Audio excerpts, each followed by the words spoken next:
que atingiram vários. Tudo passa pelo microfone da Jovem Pan. Viu só?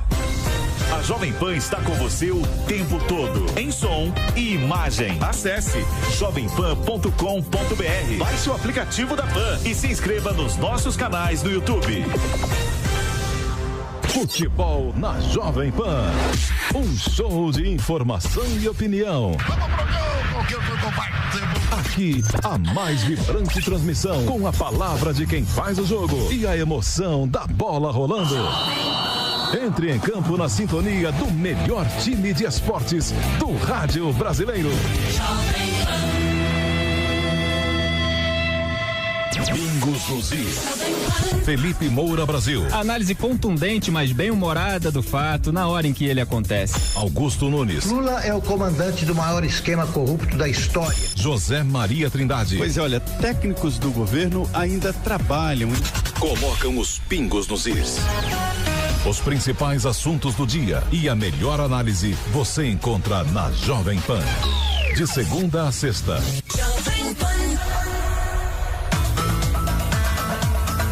Jovem Pan News.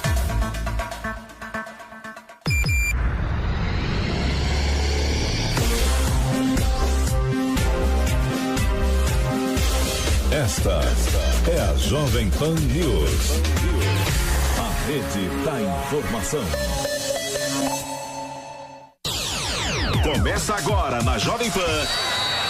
Camisa 10. Informação e opinião. Você joga no nosso time.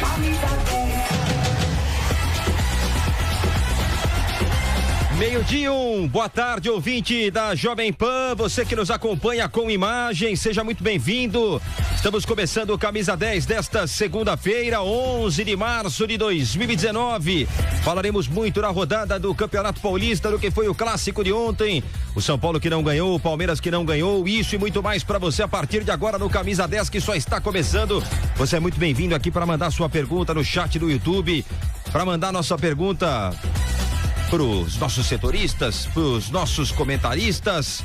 Você é o nosso convidado aqui nesta segunda-feira. Boa tarde, André Ranieri. Boa tarde a você, Márcio Espímpolo. Boa tarde, amigos aqui do Camisa 10, 11 931 200 620, 11 931 200 620. Participe aqui, interaja, faça como o Márcio Espímpolo falou agora, mande o seu vídeo, sempre deitado com imagem, que a gente vai colocar aqui na programação da Jovem Pan, e também participe através do canal de esportes no YouTube. Você vai lá, tem o programa com imagem e você pode comentar, pode se inscrever no canal, ativar as notificações, participe de várias maneiras diferentes aqui do Camisa 10 e de toda a programação de esportes da Jovem Pan, Márcio Espímpolo. E com os nossos repórteres, vamos às manchetes do programa de hoje. É só você conferir. Já classificado no Paulistão, o Santos entra com formação diferente no clássico contra o Corinthians e termina o jogo com um empate de 0-0. Palmeiras empata com o Mirassol no Campeonato Paulista e terça-feira tem Libertadores da América. Felipão confirma rodízio. O São Paulo fica só no empate com a Ferroviária e não consegue reassumir a liderança do Grupo D. O técnico do Corinthians, Fábio Carille, elogia o desempenho do Timão no empate sem gols diante do Santos na Arena em Itaquera. A equipe não contou com o Gustavo. Segundo Carille, foi o melhor desempenho do Timão na temporada e ele vê uma evolução. A equipe está começando a ganhar uma cara, Márcio Espímpolo. Tomara que o Corinthians jogue sempre como jogou no primeiro tempo, né? Agredindo, indo pra cima e não só esperando o adversário, né? 0-0 o clássico de ontem, poderia ter sido um clássico com muitos gols, que foi bacana de ver, principalmente pelos minutos iniciais. Meio-dia 3, tá tudo bem, Bruno Prado? Boa tarde, Brunão. Boa tarde, tudo bem? Estamos aí para um Camisa 10 e realmente foi um bom jogo, a gente vai falar mais sobre isso, mas apesar do 0-0, gostei do clássico Corinthians e Santos. Vamos pro intervalo? Já tem meio-dia e 7. Vamos falar do clássico de ontem. O Nilson César transmitiu, tava com o diafragma estufado, nosso Nilson César, tava assim, ó, pra narrar o gol, esperando pra gritar gol, mas não saiu o gol, mas foi bom o jogo, hein? Foi bom jogo, movimentado. Tem gente que escreve um monte de bobagem aí, porque achando que é 0-0, tem 0-0 que vale mais do que 3-3. Tem que assistir o jogo, né? Né? E tem um monte de jogo que sai gol aí, mas jogo é chato. Gol de pênalti, gol que, né? Sai sem querer, jogo que time que se fecha e vai lá e faz 1-0 e depois não faz mais nada no jogo. Ontem foi legal, foi um jogo de tática, um se atirando pra cima do outro, o técnico vai lá e responde. Foi legal, André Ranieri. É verdade, né? E foi o duelo de estilos também, Márcio Espímpolo, porque o Carille, ele tem um estilo de jogo diferente do Sampaoli, né? Os dois estilos são bastante distintos, e aí todo mundo queria saber como que vai ser quando eles se encontrarem, apesar de já terem se enfrentado na pré-temporada, mas aí é muito pouco tempo de trabalho para cada um dos dois, né? Não dava para você ter uma dimensão grande do que de fato seria esse duelo com equipes mais desenvolvidas já. A gente está em março agora, então as equipes estão entrando num patamar muito melhor, e foi um duelo muito interessante, um 0-0, mas com várias oportunidades, com várias mudanças durante a partida. Foi quase um jogo de xadrez. O torcedor, tanto do Corinthians quanto do Santos, ou outro que goste de futebol, que acompanhou o jogo, com certeza gostou bastante. 0-0, a torcida esteve presente, mais de 40 mil corintianos na Arena Corinthians, e depois do jogo, depois do empate no Clássico, mais uma vez Fábio Carille foi ouvido pelo microfone da Jovem Pan, que está sempre presente. Vamos então ouvir aqui no Camisa 10 o que disse o técnico do Corinthians, Fábio Carille, após esse bom empate sem gols diante do Santos. Carille, o Corinthians ele foi muito linear durante a partida e fez com que o Sampaoli tivesse que mudar, tentar se adaptar ao jogo do Corinthians em várias oportunidades. Logo no começo do jogo ele mudou a formação dele, voltou para o segundo tempo e modificou os jogadores também, e parece que ele não conseguiu encaixar no jogo do Corinthians. Qual foi a sua ideia? Você falou em neutralizar o Santos, né? O Corinthians jogou propondo praticamente durante toda a partida. Qual foi a sua ideia mesmo de jogo para neutralizar o adversário? Nós acompanhamos alguns jogos que eles fizeram esse ano, e todo time que marcou em cima, eles tiveram dificuldade de não ter a bola, né? De fazer o goleiro quebrar, de já marcar lá em cima e pressionar lá. Foi isso que a gente trabalhou de diferente, né? E depois a gente, com a bola, procura trocar bastante passe, envolver, porque é uma equipe que gosta de pressionar. É perigoso porque eles podem roubar a bola dentro do seu campo, mas por outro lado, se você conseguir trocar passe rápido, você vai estourar em cima da linha defensiva do Santos. Essa foi a ideia proposta, a ideia de trabalho, que funcionou muito bem. Então a participação do técnico Fábio Carille falando sobre a estratégia dele para a partida, né? Adiantaram um pouquinho a marcação do Corinthians, não era uma marcação pressão, era só uma marcação alta. Em muitos momentos o Santos acabou se complicando, trocando a bola entre o goleiro e os defensores, né? Então uma estratégia que deu certo aí. O Corinthians começou bem na partida, mas depois o Santos, através das estratégias do Sampaoli, conseguiu dar uma equilibrada. O Timão agora volta as atenções para a partida do meio de semana. Lembrando que o Corinthians não contou com o Gustavo no Clássico, ele que sofreu um entorse no joelho, nada grave, mas por precaução ficou fora da partida. E no meio de semana contra o Ceará pela Copa do Brasil, o Corinthians também não contará mais uma vez com o Gustavo. Ele só deve voltar, de acordo com o que disse o Carille, no final de semana, né? Então só no final de semana contra o Oeste pelo Campeonato Paulista o Gustavo deve estar à disposição. Então a sequência do Corinthians, Márcio Espímpolo, nesta quarta, Copa do Brasil, terceira fase da competição, encara o Ceará no Castelão, e no final de semana tem compromisso diante do Oeste pelo Campeonato Paulista. O Carille então em 4 clássicos no ano, contando o amistoso da pré-temporada, são 2 vitórias e um empate. Contando só os jogos do Paulista, 2 vitórias e um empate agora contra o Santos. Ô Ranieri, o Romero, o Dias, estão pescando lá no Mavsa, eles não têm que treinar, eles não têm que trabalhar, eles vão ficar curtindo lá a vida? O Romero, são situações diferentes, né? O Romero, o contrato dele vai chegando ao fim, o Corinthians não conseguiu um acordo com o jogador, ele treina no CT Joaquim Grava, mas não deve ser aproveitado. Assim que o contrato dele acabar, tem mais poucos meses aí pela frente, ele sai do Corinthians e vai acertar com uma outra equipe. Já foi falado em Cerro Porteño, Atlético Mineiro, não tem uma definição sobre o futuro do Romero. O Sérgio Dias é uma situação diferente, o elenco do Corinthians está bem inchado, tanto que todas as listas do Carille de relacionados para os jogos, alguns jogadores ficam de fora, outros voltam, entram. Nessa última lista, o Jadson voltou porque é um dos jogadores importantes, e o Ângelo Arauz, que não vinha sendo relacionado há um bom tempo. O André Luiz ficou um tempão sem ser relacionado, também voltou recentemente a figurar na lista do Carille. E o Sérgio Dias tá nesse bolo aí. Ele tem uma lesão que tá recuperada, mas nem tanto. Ele sente algumas dores eventualmente, mas a ausência dele na lista do Carille se dá mais pelo inchaço do elenco e pela condição técnica. É uma briga, né? O Carille vai dando oportunidades pontuais para esses jogadores que não são fundamentais no elenco, e eventualmente, se eles forem bem, eles devem ganhar mais espaço aí no time do Corinthians. Meio-dia e 13. Vamos falar do outro lado agora. O Santos foi apertado no primeiro tempo, tomou um sufoco, mas aí no segundo tempo deu uma melhorada, né? O Cueva perdeu um gol feito, né? Podia ter caprichado um pouco mais e poderia ter saído com a vitória. Que dificuldade os dois goleiros têm para jogar com os pés. O Vanderlei, a gente já sabia, né?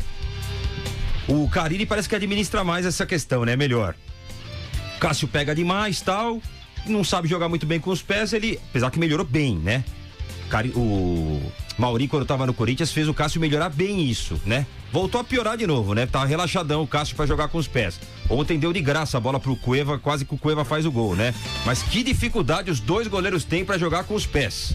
E aí, Diogo Mesquita? Fala, boa tarde. Boa tarde, Espimpolo. Olha, é isso aí, um 0-0, mas como vocês bem disseram, um 0-0 muito bom ontem na Arena do Corinthians. Belo jogo na primeira etapa. O Santos foi pouco eficiente, mas muito mais por mérito do Carille, muito mais da forma com que o Corinthians entrou em campo, anulando todas as ações e toda a formação com que Sampaoli entrou em campo. Vale lembrar que o Peixe, já classificado para as quartas de final desse Paulistão, usou a partida para testar ideias novas, para testar uma formação diferente, já que sabe que nas quartas de final não poderá contar com algumas peças importantes. A legião estrangeira do Santos principalmente estará servindo suas respectivas seleções e por isso Sampaoli já faz aí alguns testes para ver o que funciona e o que não funciona. Por exemplo,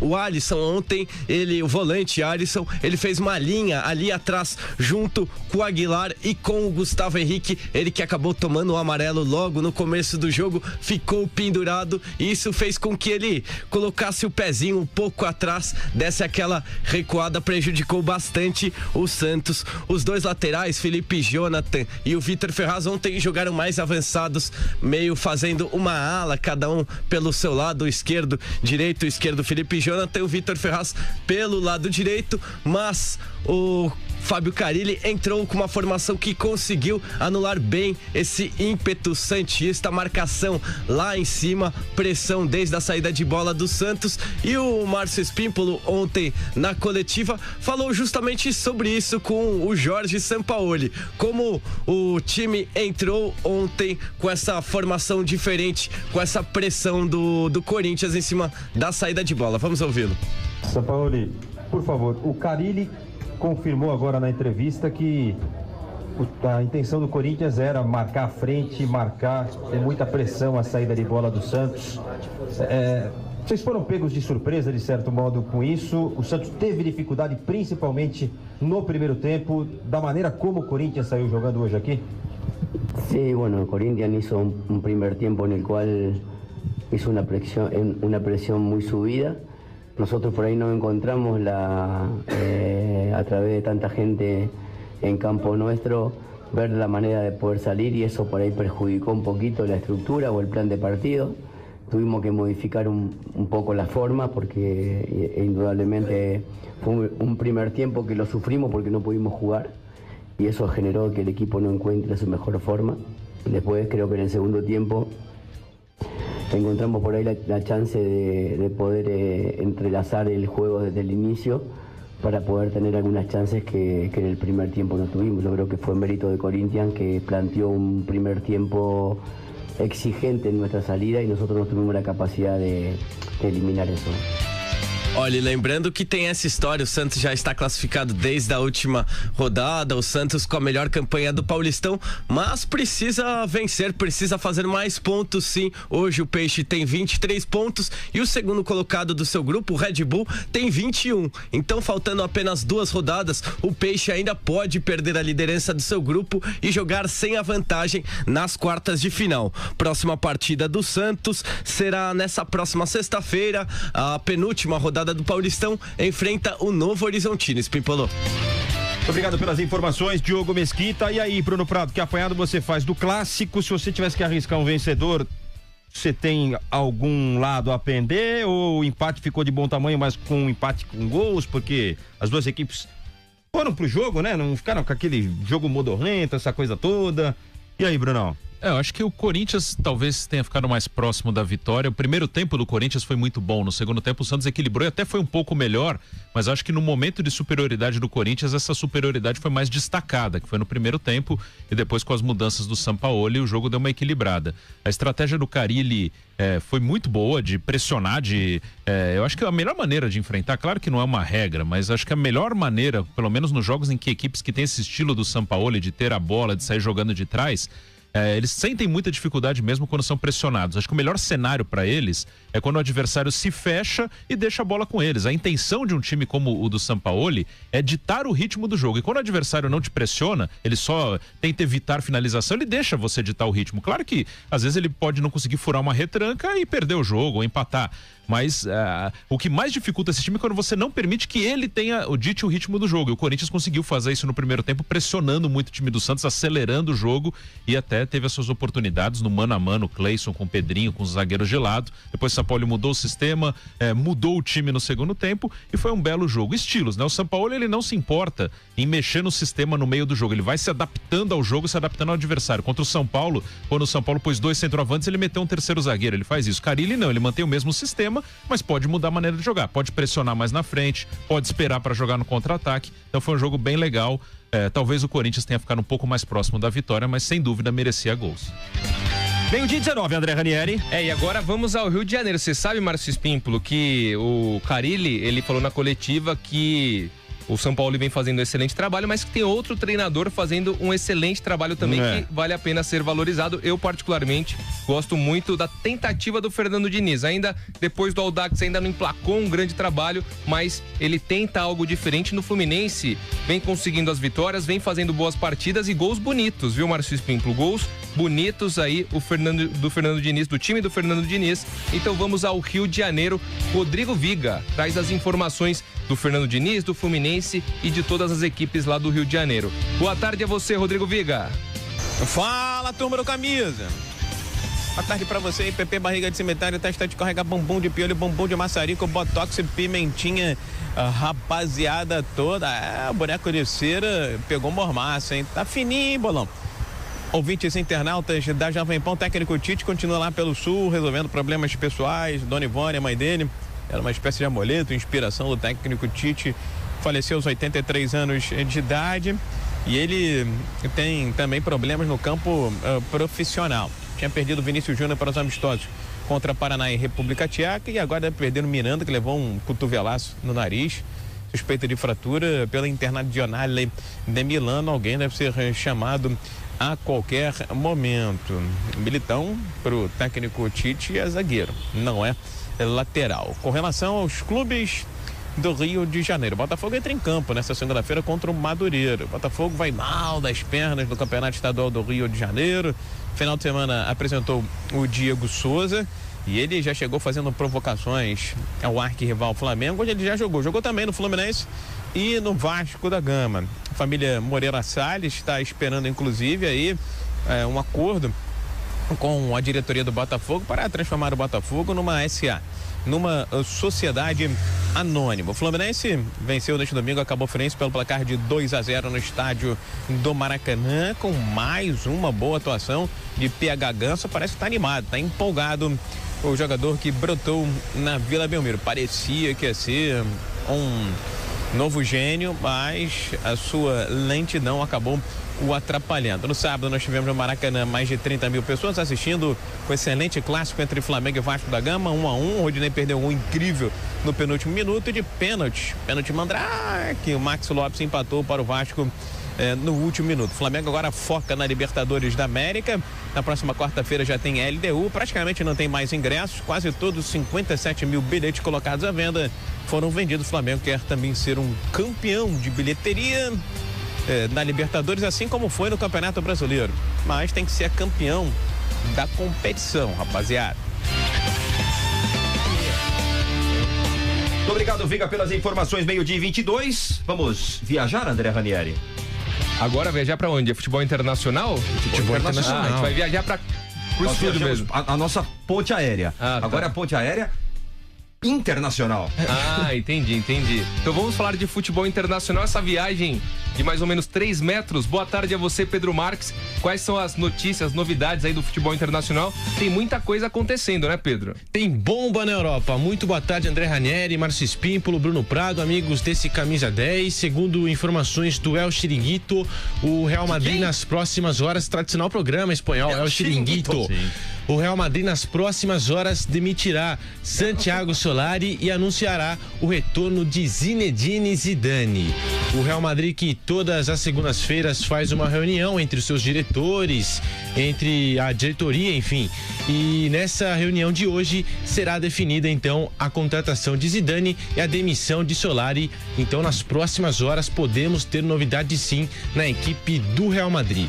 Agora nós vamos para a Inglaterra, onde o Arsenal ontem venceu a equipe do Manchester United por 2-0 lá no Emirates, e alguns torcedores do Arsenal estavam com um pouquinho de dificuldade para acompanhar a partida. Nós temos um vídeo bastante interessante, vamos acompanhar então, ó.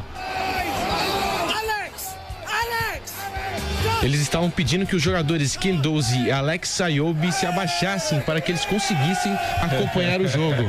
Olha que bacana, você que nos acompanha por vídeo, contra o United. O Arsenal venceu 2-0. 2-0, isso. Bom, e o bacana é que eles não pararam de se movimentar mesmo abaixados, né? Começaram a fazer a flexão. Alongamento, ó. Isso aí você não tem, Marcelo. Esse alongamento lateral aí. Se o Nilson César se abaixar daquele jeito ali, ele rasga a calça. E mesmo agachados, não pararam de se aquecer aí os jogadores. O Stuart também se abaixou, ó, que legal. Show de bola, então. O Arsenal acabou vencendo a equipe do Manchester United por 2-0. Ainda na Inglaterra, agora a segunda divisão, Aston Villa e Birmingham jogavam ontem e algo bem interessante aconteceu, algo bem louco, na verdade, para se dizer. Um torcedor do Birmingham acabou invadindo o campo e dando um soco no jogador Jack Grealish do Aston Villa. Vamos acompanhar então, ó. Olha só, igual do cigano no Lille sábado, hein? Jogador Jack Grealish, e no final das contas ele acabou marcando o gol da vitória do Aston Villa por 1-0. Essa é a tática então, dá-lhe um abraçado, o cara vai pra rede. Não, mas isso foi durante o primeiro tempo. Isso foi durante o primeiro tempo, no segundo tempo ele acabou fazendo o gol da vitória do Aston Villa. Então essas são as informações do futebol internacional. Já pensou? Antes. Não, fez gol depois. Depois do telefone sentiu. E só um detalhezinho, tem uma série que chama Pink Blinders, que é muito boa no Netflix, assista se quiser. E aí acontece em Birmingham. E tem essas duas equipes, o Aston Villa e o Birmingham são de Birmingham, então é uma gangue que tem. E esse cara que entrou parece muito o Shelby, que é uma família lá, eles usam essa boininha e tem uma navalha. A sorte é que ele não tava com a navalha na boininha, deu só o telefone. Foi ruim, claro, mas não foi nada pior.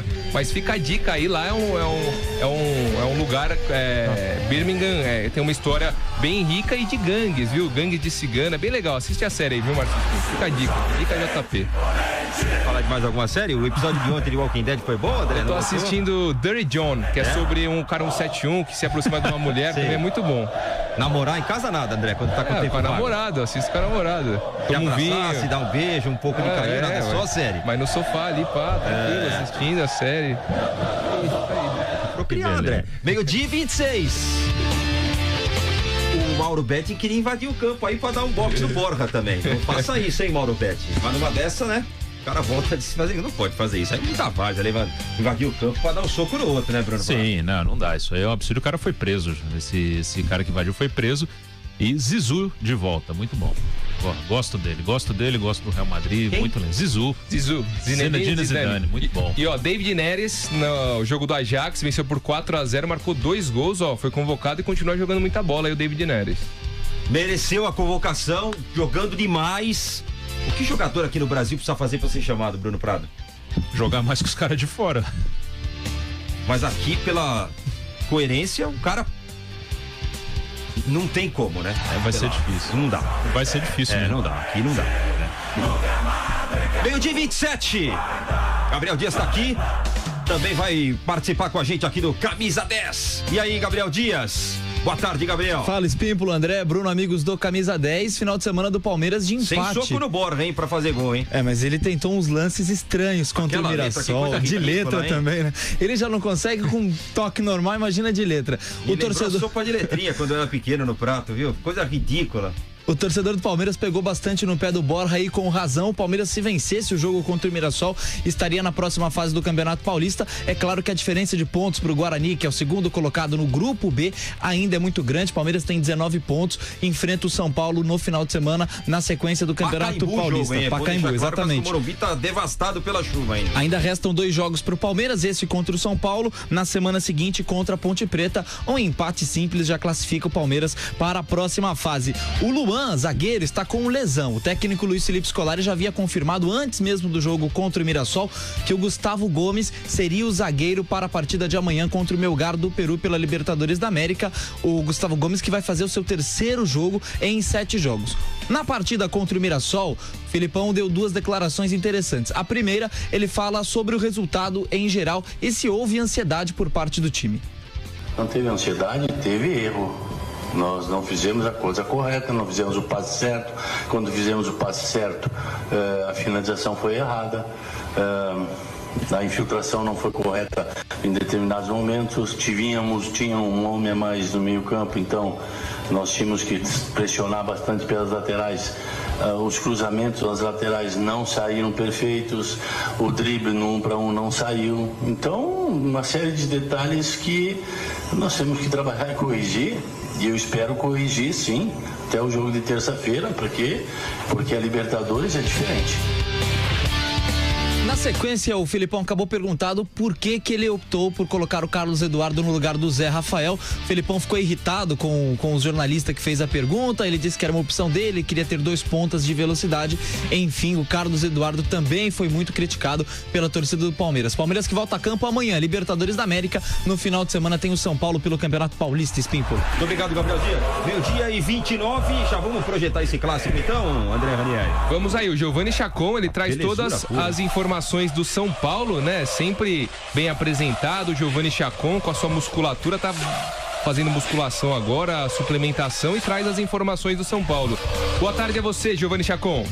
Fala, pessoal do Camisa 10, grande abraço para vocês. Olha, o São Paulo ficou apenas no empate nesse final de semana, em 1-1 com a equipe da Ferroviária, e perdeu a chance de reassumir a liderança do grupo D do Campeonato Paulista. Mais uma vez, Hernani salvou a equipe do São Paulo de um revés nessa temporada. O tricolor saiu atrás do placar e apenas na segunda etapa o Camisa 15 empatou a partida. Após o apito final, o técnico interino Wagner Mancini falou sobre a evolução do tricolor na segunda etapa. A volta para o segundo tempo, ela além de estar encaixada na marcação, o ímpeto da nossa equipe, porque a partir do instante em que nós iniciamos a partida e não conseguimos encaixar a marcação, havia uma dúvida se saía o ala, se ele adiantava e pegava o lateral, ou se saía um atacante do meio.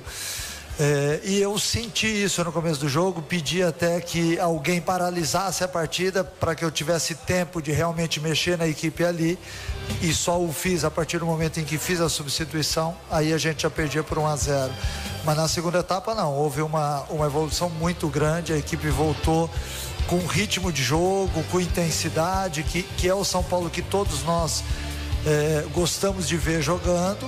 Infelizmente a gente sai frustrado porque o resultado não condiz com aquilo que todos nós desejávamos, né? Mas é uma evolução que foi vista em alguns aspectos, e em outros a gente precisa melhorar rapidamente. Tá aí o técnico Wagner Mancini falando sobre a recuperação do tricolor. O Bruno Alves, zagueirão que tomou o terceiro cartão amarelo, não enfrenta o Palmeiras no grande clássico do sábado, dia 16 de março, no estádio do Pacaembu. Após as fortes chuvas que atingiram o estádio do Morumbi nessa última semana, a Casa do São Paulo continuará interditada para essa partida contra o Verdão. Já ficou de fora nesse jogo contra a Ferroviária. As chuvas destruíram parte tanto do vestiário quanto da sala de imprensa. São Paulo ainda não está garantido na próxima fase, mas está na segunda colocação do grupo D e nesse momento estaria classificado aí para as quartas de final. O tricolor se reapresenta daqui a pouquinho no CT da Barra Funda e começa aí sim a preparação para o confronto contra o Palmeiras. Jogo importante para o São Paulo, fica mais próximo da classificação para a próxima fase e a torcida cada vez mais tranquila nessa reta final da fase de grupos do Paulistão. Tá certo, galera do Camisa? Grande abraço para vocês, abraço para os ouvintes da Jovem Pan. Não sei se a torcida de São Paulo tá tão tranquila assim não, hein? Pelo que dá para perceber aí, tem gente se comendo os cotovelos. André Ranieri, vamos fechar com o Griezmann? Vamos, ele é um cara muito legal, né? O Bruno tava comentando fora do ar, acha ele subestimado também. Sim. Eu acho que ele joga muita bola e além de jogar futebol brilhantemente, ele é um cara legal, o Márcio Spímpolo, parece ser um cara legal. Não, pelas atitudes, né? Eu também não conheço Cristiano Ronaldo, acho ele um cara legal também. O Messi, mas na última partida do Atlético de Madrid, no aquecimento pro jogo, ele tava ali pra entrar, pra subir no gramado e tinha uma molecadinha tal, esperando pra entrar de mão dada com os jogadores, e ele pegou uma bola e começou a trocar passes com uma criancinha, trocou melhor que você, a criancinha, ó. Vamos acompanhar aqui no Camisa 10, que legal, ó. O Griezmann faz uma embaixadinha, todo mundo quer cumprimentar, e aí tem o primeiro da fila ali, ó. Cabelinho tigelinha, eu tinha esse cabelinho aí também, não gostava muito não. Começa a trocar passes, ó. Toca melhor que o Romero, moleque, hein? E não põe a culpa no microfone nada, hein? Até de esquerda, ó, bateu o menininho ali. Mas deu uma joanete, molequinho, né? Mas tocou bem a bola. Parabéns ao Griezmann, hein? O cabelo igual do Gustavo Kirten. Um abraço, André Ranieri. Abraço, Spímpolo. Tchau, Brunão. Tchau, o Griezmann joga muito, mais do que as pessoas acham. É um baita jogador. Vem aí o Esporte e Discussão. Valeu, galera. Tchau.